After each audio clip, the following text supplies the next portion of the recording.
Here we're going to see the character creation process. The first step is to load the concept art into Maya. In this case we're looking at the Eclorian Siege Ogre. We start by creating the basic shape of the character out of primitive objects. As you can see, the limbs have been made from cylinders and then modified to more closely resemble the concept art.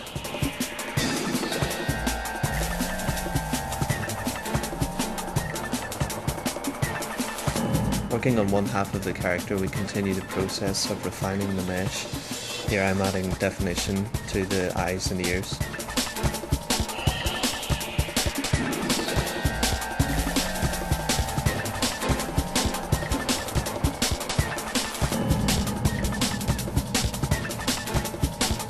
Once it has all of the characteristics of the concept drawings, the mesh is mirrored, the hard edges are smoothed, and any asymmetrical details are added.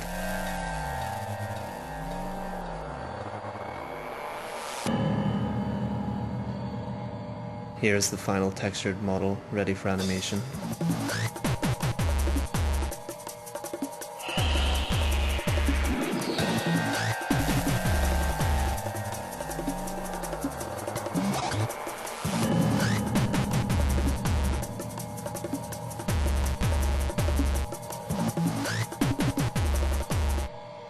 I'm going to quickly show you how we apply and paint textures on a character using tile as an example.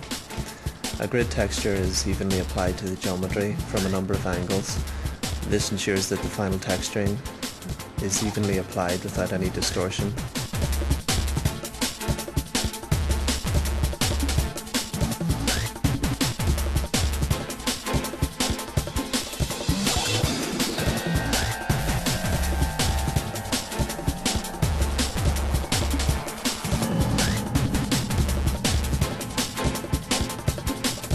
The grid you see being moved will then be used as a guide in painting the textures.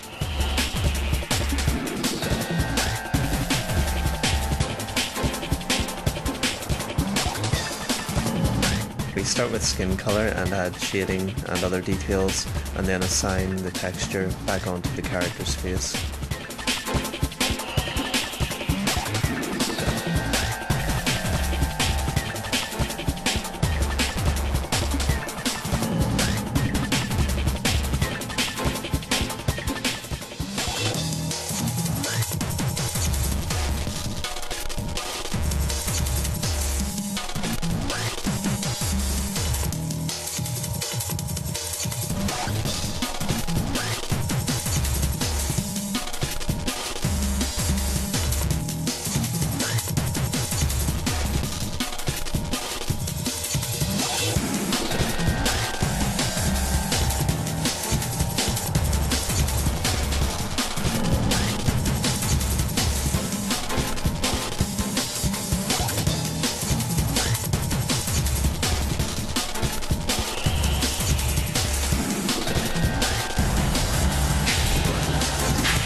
I'm Chris, I'm the art manager on the project, and we're going to show you some environments here with Dan.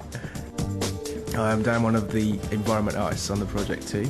As you can see here, we've got showing you some of the concept work that we get initially before we start a level.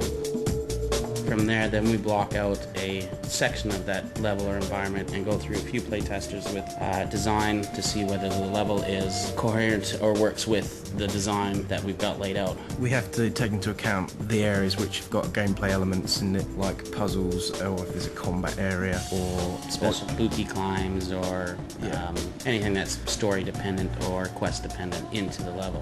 So once we've got the specialist areas figured out and where they're going to go, then the rest of the area gets built around that. For example, you'll have an exploration area, you'll have combat area, you'll have a puzzle area, you'll also have FMA areas where parts of the story will be told, you'll have interiors as well. Once we have established where all those areas are in the design doc with the designers and mocked up the level, then we go into actually finer detail of creating the level. As you can see from the concept and the final images of the levels that you're seeing, you can see that we've stayed pretty close to what the concept to the final product is. Yeah, we've been fortunate enough to have some really nice concepts done for us by Jason Brashall.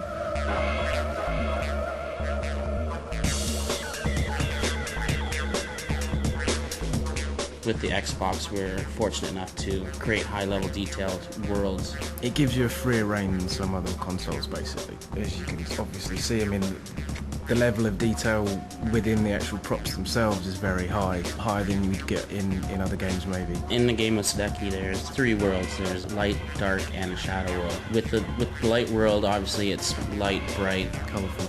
very colourful. The thing we were trying to convey with the light world was it had to be a complete polar opposite to the dark world. So colour palettes were very important, same as the lighting as well, and textures. One of the final things we do is we do a lighting pass. So we'll add in the lights, we'll adjust those in case we've got areas of interest that we need to highlight, or we want to make areas darker and more kind of mysterious. Then we'll also use fogging.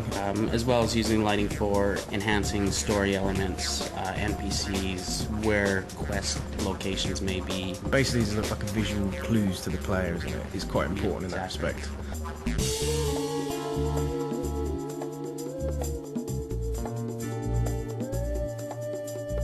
We use a lot of real-world reference in some cases, and then it's a case of taking that and warping it into the Sudeki world. Yeah, for instance, like Shenanimo, we used a lot of kind of Nevada desert type reference for the rocks that surround Shenanimo, but you can also see there's also kind of like a native Indian style as well with kind of the teepees, but they're molded into the Sudeki way where they're not quite teepees.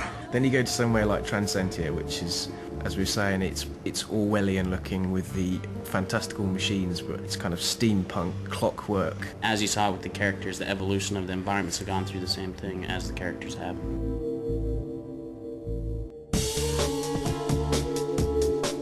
And then you go to the dark world and it's all about repression and desaturation of the colours, and the lighting is a lot harsher in certain areas and a lot more areas of darkness within it. The other contrast between the light and dark worlds is the destruction of the environments. So basically we went through the process of creating the light world. Once the light world was created, then we had the pleasure of destroying most of what we built to create that contrast between the two worlds.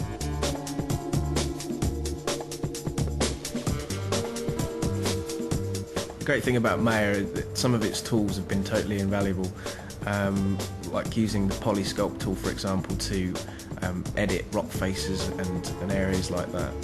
I mean, to do those by hand would take twice as long. We wanted to create a game with a level of detail that hasn't been actually seen before on any other type of game. Usually on most other games, the character is obviously the first and the most important thing that you work out on in an art detail form. This time we wanted to create a parallel between the level of detail on a character and the level of detail on the environment. One thing that's been really useful for us was the connectivity between modelling in Maya and then being able to view it on our Xboxes straight away. If we didn't have that, then it's kind of like working blind. This has allowed us to tweak stuff very quickly and very easily. Or add in props around due to a special quest or an FMA or some kind of story element.